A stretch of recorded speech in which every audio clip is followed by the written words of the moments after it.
बिस्मिल्लाहिर्रहमानिर्रहीम। आज हम ओ लेवल अकाउंटिंग, इसका कोड है 7707 वेरिएंट 12। इसका अक्टूबर नवंबर 2022 का पेपर आज हम करने जा रहे हैं। It's about MCQs. And you no MCQs जो पेपर है, इसमें आपके जो कंसेप्ट्स हैं वो चेक हो रहे होते हैं। 4 चॉइसेस नॉर्मली दी जाती हैं, उसमें से जो राइट चॉइस होती है वो आप सेलेक्ट करते हैं। और पेपर ये बड़ा आसान होता है अगर आपके जो कंसेप्ट्स हैं वो अच्छे हैं and you feel strong about them, तो इट्स नथिंग। लेकिन अगर आपके कंसेप्ट्स अच्छे नहीं है then really this is very difficult, because जो 4 चॉइसेस होती हैं आपकी वो बहुत ज़्यादा मिलती जुलती होती हैं। तो उसमें से राइट चॉइसेस को सेलेक्ट करना आसान नहीं होता अगर आपके कंसेप्ट्स अच्छे नहीं हैं। तो कंसेप्ट्स किस तरीके से अच्छे किए जाएँ? देखिए, उसका आसान तरीका है अकाउंटिंग के अंदर। Whenever I teach accounting I always say it's about practice, practice and practice. The more you practice, the more confident you feel about it, and it becomes the part of your nature, and you feel easy or relax। और जब आप relax होते हैं तो आप बहुत इत्मीनान से चीज़ों को कर लेते हैं। You know about this. तो उसके फिर उसका तरीका क्या है? उसका एक सिंपल तरीका है प्रैक्टिस करने का कि आप पास्ट पेपर्स, सबसे अच्छा स्टफ जो होता है वो पास्ट पेपर्स होते हैं। आप जितना पास्ट पेपर्स को प्रैक्टिस करेंगे इतना you feel confident about it. और नॉर्मली अगर आप 5 to 6 ईयर्स और 7 ईयर्स के पेपर कर लेते हैं खुद से एज मॉक एग्जाम्स, तो टेक माई वर्ड्स के इंशाल्लाह you are going to take A+ in your exams. तो ये सारा मटेरियल आपको Karachi's academy, right now you are watching Karachi's academy YouTube channel, और इसी चैनल पे अगर आप प्लेलिस्ट में जाएं तो आपको past I think 8 to 10 years के पेपर्स मैंने करवाए हैं, वो आपको मिल जाएंगे। बाकायदा वेरिएंट है उसका, वेरिएंट उसका जो उसकी अटैम्प्ट थी, कौन से अटैम्प्ट का पेपर हमने कराया, विंटर भी आपको मिलेगा, समर भी आपको मिलेगा। और ये सारे पेपर जो है उसमें जितने भी पार्ट्स हैं, इवन पेपर 1, पेपर 2, जो 22 वेरिएंट आपका है वो भी सब मैंने कराए हुए हैं, तो वो आपको मिल जाएंगे। और अंडर वन रूफ इतना स्टफ शायद ही आपको किसी और जगह मिले, and with its all free just to facilitate you in your studies। So take advantage of this material and write down something, write in the comments column अगर आपको कोई प्रॉब्लम हो रही है तो वो भी हम आपको हल करेंगे। एंड काफ़ी अर्से से मैंने वीडियोस रिकॉर्ड नहीं कराई थी because I was busy in my professional career, and थोड़ा सा टाइम मिला है तो I will try my level best के जितने भी रिसेंट टाइम्स के पेपर हैं जो इस पे आपको नहीं मिलेंगे वो फिर मैं ग्रेजुअली कराना शुरू कर रहा हूँ। ना सिर्फ ओ लेवल का बल्कि एस लेवल और ए लेवल के पेपर्स भी आपको मिलेंगे। वो भी जो बच्चे देख रहे हैं वो अपने फ्रेंड्स को या अपने जो कज़न्स हैं, कोलीग हैं, स्कूल में पढ़ते हैं, उनको भी ज़रूर बताएं कि वो भी इससे फ़ायदा उठा सकते हैं। ए लेवल, एस लेवल के पेपर्स और वो भी आपको सारे अप टू डेट मिलेंगे। तो लेट्स स्टार्ट, देखते हैं इसमें वो क्या कौन से कंसेप्ट्स आपके चेक कर रहा है और आपको आते हैं या नहीं आते हैं। तो which transaction, question number 1, which transaction will increase both assets and capital by the same amount? By the same amount asset भी आपका बढ़ना चाहिए और आपका कैपिटल भी बढ़ना चाहिए। तो एसेट आपको पता है anything which provides you the future economic benefits is called your assets, and capital आपको पता है the money invested by the owner is called capital, and it increases or decreases over a period of time depending on the profit or loss you are making in the business। तो ये increase और decrease होता रहता है। Transaction number 1 कहता है कि a credit customer settled his account after deducting a cash discount। कि क्रेडिट कस्टमर था, उसने अपने अकाउंट को सेटल्ड किया कैश डिस्काउंट के बाद। नॉर्मली हम इसकी एंट्री क्या पास करेंगे कि कैश को डेबिट कर देंगे, कैश या bank whatever you are receiving, और डिस्काउंट को डेबिट कर देंगे क्योंकि आपने उसको डिस्काउंट दिया है, और उसका जो रिसीवेबल अकाउंट है उसको क्रेडिट कर देंगे। तो देखिए इसके अंदर तो कुछ ऐसा नहीं हुआ क्योंकि कैपिटल इसके अंदर इन्वॉल्व नहीं है। एक तरफ आप एक एसेट आपका इंक्रीज हो रहा है और दूसरा एसेट भी आपका डिक्रीज हो रहा है, अकाउंट रिसीवेबल आपका एसेट था, you have to receive this amount from your customer. तो ये ट्रांजेक्शन तो इनकरेक्ट आंसर है। अगले पे आते हैं, goods were sold for cash at a price higher than their cost price. ये गुड्स आपने बेची और higher than the cost price था, ये आपको प्रॉफिट हुआ है, तो आपने कैश को डेबिट कर दिया और सेल्स को नॉर्मली आप क्रेडिट करते हैं। और सेल्स आपको पता है, सेल्स में प्रॉफिट खुद शामिल होता है। अगर प्रॉफिट पे कमा रहे हैं तो जब आप ईयर एंड के ऊपर इनकम स्टेटमेंट बनाएंगे, तो उस इनकम स्टेटमेंट के अंदर सेल्स में से आप कॉस्ट ऑफ सेल्स को माइनस करेंगे और तो आपका प्रॉफिट आ जाएगा। अगर सेल्स में से अगर कॉस्ट ज़्यादा होगी तो फिर लॉस आ जाएगा। तो नॉर्मली हम जब बिजनेस करते हैं तो प्रॉफिट के ऊपर ही गुड्स को बेच रहे होते हैं। तो वो जो प्रॉफिट है जो आपका, क्योंकि हायर देन कॉस्ट प्राइस के ऊपर आपने बेचा है, तो प्रॉफिट हुआ है। और प्रॉफिट जो है वो आपको पता है कैपिटल को इंक्रीज करता है। लेकिन इसमें एक तरफ तो पैसा आपके पास आया, कैश आपके पास आ गया, ये एसेट है, एसेट इंक्रीज हो रहा है, और दूसरी तरफ आपका कैपिटल भी इंक्रीज हो रहा है। लेकिन इसकी ये ट्रांजैक्शन जो इसने क्वेश्चन के अंदर आपसे पूछा था कि and capital by the same amount, ये सेम अमाउंट जो है वो, ये क्वेश्चन आई थिंक जब लिख रहे थे उसमें कोई मिस्टेक इनसे हुई है। इनको ये लिखना चाहिए था कि एसेट ट्रांजैक्शन जिसमें एसेट भी इंक्रीज हो रहा है और कैपिटल भी इंक्रीज हो रहा है। बाय द सेम अमाउंट लिखने का मकसद है सेम अमाउंट से नहीं होगा, क्योंकि जब आप सेल्स करते हैं तो उसमें कॉस्ट जो है आपका, एक एसेट वो भी तो कम होगा ना। जैसे फॉर एग्जांपल आप फर्नीचर का बिजनेस करते हैं, एक चेयर आपने खरीदी, $100 की और उसको बेचा आपने $120 पर, तो कैश $120 आया आपके पास और चेयर भी तो आपके पास से जाएगी $100 की, और प्रॉफिट आपको $20 का होगा। तो ये इसके सवाल में मिस्टेक है। इसका राइट आंसर वैसे अभी तक जो हमने दो ट्रांजैक्शन देखी उसके हिसाब से बी जो है वो एसेट भी इंक्रीज हो रहा है और कैपिटल भी इंक्रीज हो रहा है। How ever with not with the same amount, ये जहन में रखना है, लेकिन इंक्रीज हो रहा है। सी देख लेते हैं कि rent received included in amount prepaid for the next accounting period. Rent received जो हमने करा उसमें कुछ प्रीपेड भी था जो नेक्स्ट अकाउंटिंग ईयर के लिए एप्लीकेबल है। तो अगर ऐसा होगा तो आपको पता है कि हम कैश को डेबिट कर देंगे और अनअर्न्ड इनकम जिसे कहते हैं, अनअर्न्ड रेंट, ये हमारा लाइबिलिटी अकाउंट होता है। क्योंकि कोई कस्टमर अगर हमें हमारा जो टेनेंट है अगर रेंट वो एडवांस आपको दे रहा है तो वो एक तरीके से लाइबिलिटी है आपको, क्योंकि फ्यूचर के अंदर वो उस प्लेस को यूज करेगा। तो ये लाइबिलिटी अकाउंट है, इसका कैपिटल से लेना देना कुछ नहीं है। कैश तो आ रहा है आपके पास, लेकिन रेंट रिसीव्ड हुआ, लेकिन दूसरी तरफ लाइबिलिटी बढ़ रही है, कैपिटल नहीं बढ़ रहा है। तो ये ट्रांजैक्शन भी इनकरेक्ट हो गई। The owner repaid a business loan from his personal bank account, के एक बिजनेस का लोन था वो इसने अपने पर्सनल बैंक अकाउंट से दे दिया। तो एक तरफ अब हम क्या एंट्री पास करेंगे, हम इसके बिजनेस लोन को लाइबिलिटी अकाउंट जो है वो उसको डेबिट कर देंगे, बैंक लोन, और इसके कैपिटल को क्रेडिट कर देंगे। क्योंकि जो ऑनर है उसने अपने पर्सनल बैंक अकाउंट से जब करा तो पर्सनल बैंक अकाउंट से उसने बिजनेस के अंदर ये पैसा लगाया, इन्वेस्ट किया, एक तरीके से री इन्वेस्टमेंट हो रही है। तो बिजनेस बैंक लोन को हमने डेबिट कर दिया, एक लाइबिलिटी हमारी कम हो गई और कैपिटल इंक्रीज हो गया। तो एसेट इसमें भी नहीं है, तो इसका मतलब है ये भी इनकरेक्ट चॉइस है। तो अब तक के हिसाब से चॉइस बी हमारी जो है वो राइट चॉइस है। इसको आप टिक कर दें कि this is your right answer. लेकिन keep it in your mind, the question actually इसके अंदर प्रॉब्लम है, बिकॉज एसेट और capital with the same amount increase नहीं हो रहा है, अमाउंट में डिफरेंस है, और एवर ये बढ़ रहे हैं दोनों, एसेट भी बढ़ रहा है और आपका कैपिटल भी बढ़ रहा है। तो B choice is the right choice. Let's see, हम आते हैं सेकंड के ऊपर।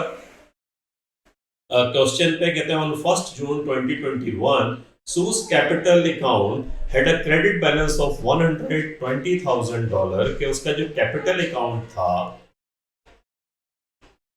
कैपिटल अकाउंट, इस कैपिटल अकाउंट में $120,000 का इसका क्रेडिट बैलेंस था। समझ ले, लेजर मैंने बना दिया आपके लिए। During the year ended 31st May 2022, she withdrew goods costing $1,800 के उसने $1,800 की जो गुड्स थी वो पर्सनल यूज के लिए निकाली। And you know very well के whenever the owner withdrew something or other withdraw something for his or her personal use, तो हम क्या करते हैं कि उसके कैपिटल अकाउंट को डेबिट कर देते हैं और जो गुड्स जा रही होती हैं उसको क्रेडिट कर देते हैं। तो 1800 से आपने क्या करा, $1,800 से आपने उसके कैपिटल अकाउंट को डेबिट कर दिया। The loss for the year was $14,200 और करंट ईयर का जो लॉस था वो $14,200 था। तो आपको पता है लॉस की वजह से भी जो कैपिटल होता है वो डेबिट होता है। तो $14,200 से भी आपने उसके कैपिटल को डेबिट कर दिया।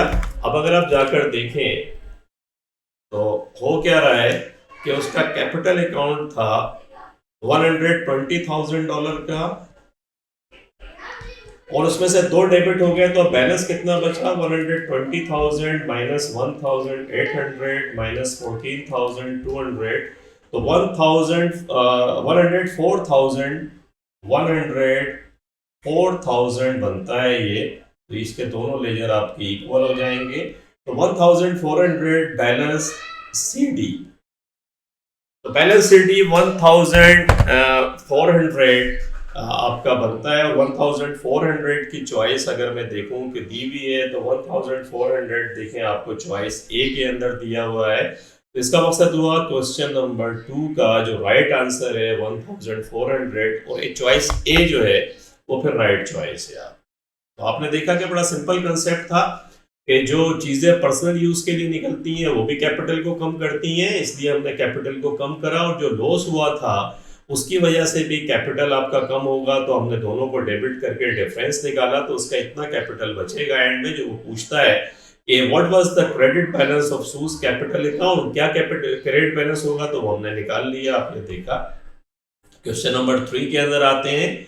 3 में कहता है आपसे कि Bilal purchase goods on credit from Asim, कि बिलाल ने परचेजेस करी गुड्स, वो किससे करी, आसिम से। तो इसका मतलब है बिलाल जो है वो परचेज गुड्स, बिलाल परचेजर है और आसिम जो है वो सेलर है। Keep it in your mind. Where should Asim record this transaction, कहाँ पर आसिम इसको रिकॉर्ड करेगा। और क्योंकि ये क्रेडिट के ऊपर खरीदी है तो आपको पता है कि अब आसिम है, एक्चुअली आसिम बात वो आसिम की कर रहा है। And you know very well कि Asim actually is the seller. तो आसिम क्या रिकॉर्ड करेगा, जितनी भी क्रेडिट सेल्स की ट्रांजैक्शन होती हैं वो सारी की सारी सेल्स लेजर में जाती हैं। आपको पता है कि तो सेल्स लेजर में जाएंगी ये सारी, और सेल्स लेजर का जो टोटल होता है जितना भी, वो सारा फिर जर्नल लेजर, जिसको हम नॉमिनल लेजर भी कहते हैं, वो सब जर्नल लेजर में वो एंट्री पोस्ट होती है जाके अकाउंट रिसीवेबल डेबिट और सेल्स क्रेडिट। इसका मकसद हुआ कि ये नॉमिनल लेजर के अंदर भी जाएगी एंट्री। तो एक तो सेल्स लेजर है आपका और दूसरा नॉमिनल जर्नल लेजर। लॉजिक मैंने आपको बताई कि जितनी क्रेडिट सेल्स की एंट्रीज होती हैं वो सारी सेल्स लेजर के अंदर रिकॉर्ड होती हैं और फिर उसका जो टोटल है वो पोस्ट होता है जर्नल लेजर के अंदर, जिसको नॉमिनल लेजर भी कहते हैं। तो 2 and 4, let's see where is 2 and 4। तो 2 and 4 आपने देखा कि डी जो आपका डी का एक ऑप्शन उसने आपको दिया है और डी के अंदर 2 and 4 आ रहे हैं। इसका मकसद हुआ कि क्वेश्चन नंबर 3 की जो राइट चॉइस है वो डी बनती है। तो आई थिंक कैश बुक, आपको पता है कैश बुक जो है उसके अंदर तो सिर्फ कैश की ट्रांजैक्शंस को रिकॉर्ड करते हैं, तो ये इनकरेक्ट चॉइस है हमारी। And purchase laser, you know very well कि हम कोई परचेज नहीं कर रहे हैं, बिकॉज नाउ राइट नाउ हम आसिम के रोल के अंदर प्ले कर रहे हैं और आसिम आपको पता है कि वो सेलर है, परचेजर नहीं है, इसलिए परचेजेस लेजर का ऑप्शन भी इनकरेक्ट है। ये क्वेश्चन नंबर 3 हो गया आपका। लेट्स कम 4 पे आते हैं। Abdul sells goods to Rekha on credit, कि अब्दुल जो है वो सेल्स गुड्स करता है रेखा को। Some goods were damaged in transit, के कुछ चीज़ें जो हैं वो डैमेज्ड हो गई। You know it's the part and parcel of any business whenever you do business, you know there is a normal practice कि चीज़ें जो हैं in transit के अंदर they become damaged, and when they become damaged so definitely you return them to your supplier. So which document should Rekha send to Abdul?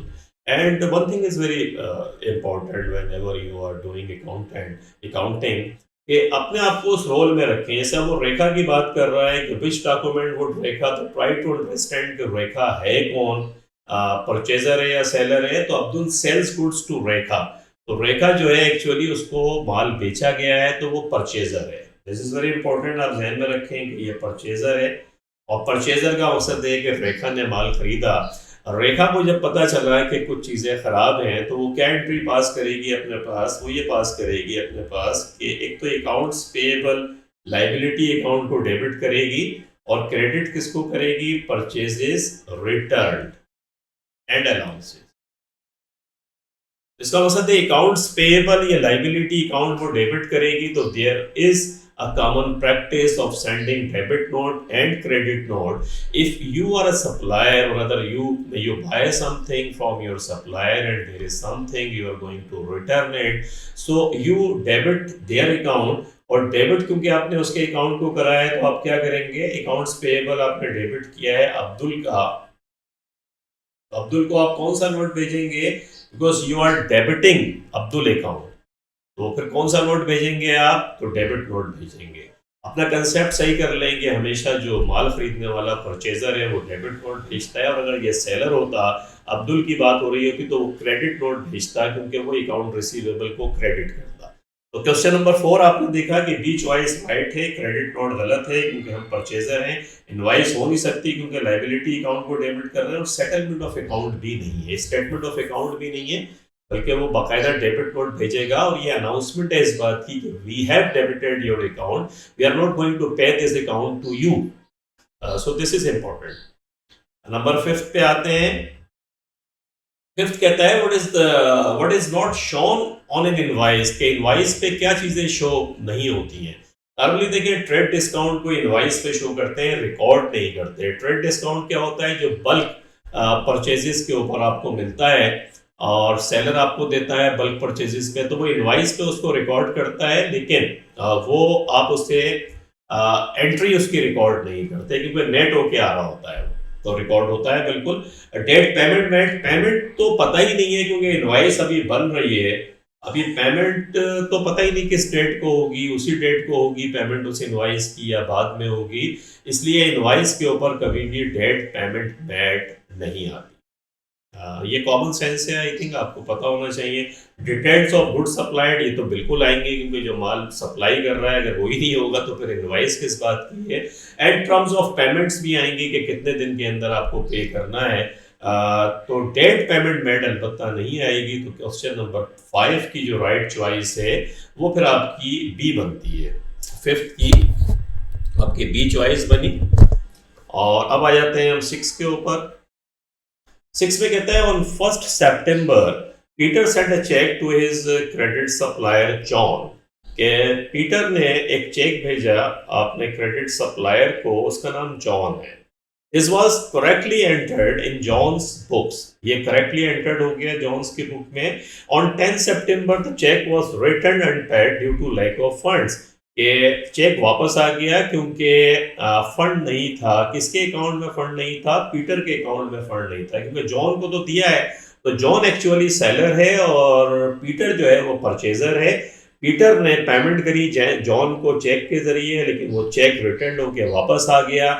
जब वापस आया तो अब क्या होगा, अब अपने आप को असूम करें कि आप जॉन हैं, तो जॉन क्या करेगा, जॉन ने तो इसको एंट्री को रिकॉर्ड कर दिया था अपने पास, which entry should be made in John's book on 10 September। 10 September को क्या होगा, क्योंकि आपने पहली एंट्री तो ये पास कर दी थी कि बैंक को डेबिट करके और पीटर को क्रेडिट कर दिया था,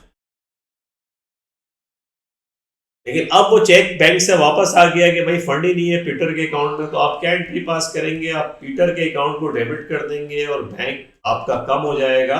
तो पीटर डेबिट और bank credit, let's see where we find this, we find in the choice Peter debit और बैंक क्रेडिट। तो क्वेश्चन नंबर 6 में वी कैन सेफली से कि डी चॉइस हमारी राइट है, क्योंकि पीटर डेबिट, पीटर से ये पैसा हम वापस लेंगे और बैंक में हमारा अकाउंट कम हो गया है।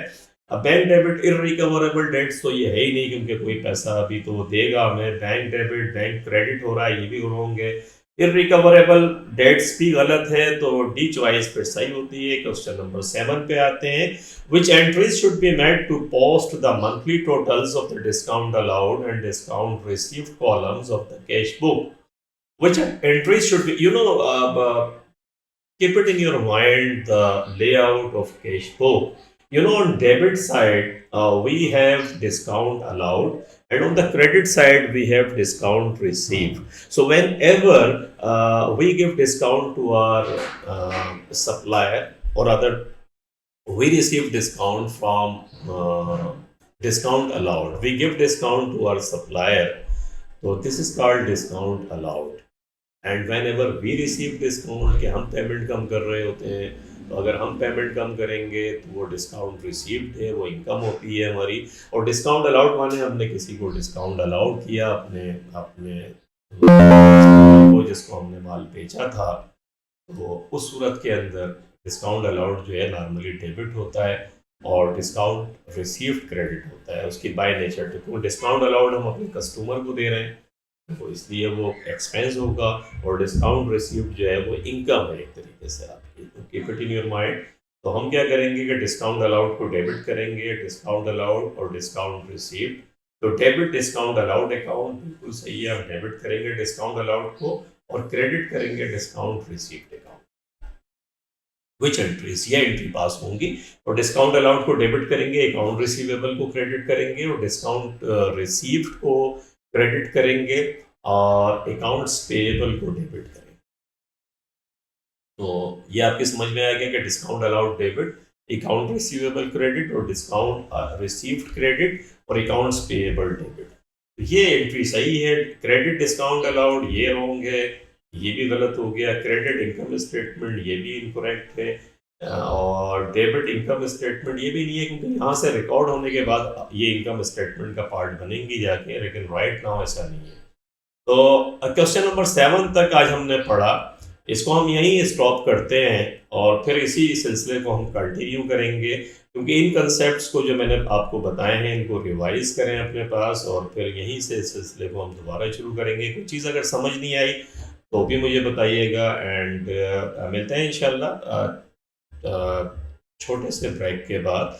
टेक केयर, अपना बहुत ख्याल रखिएगा, कीप प्रैक्टिसिंग एंड स्माइलिंग। अल्लाह हाफिज़।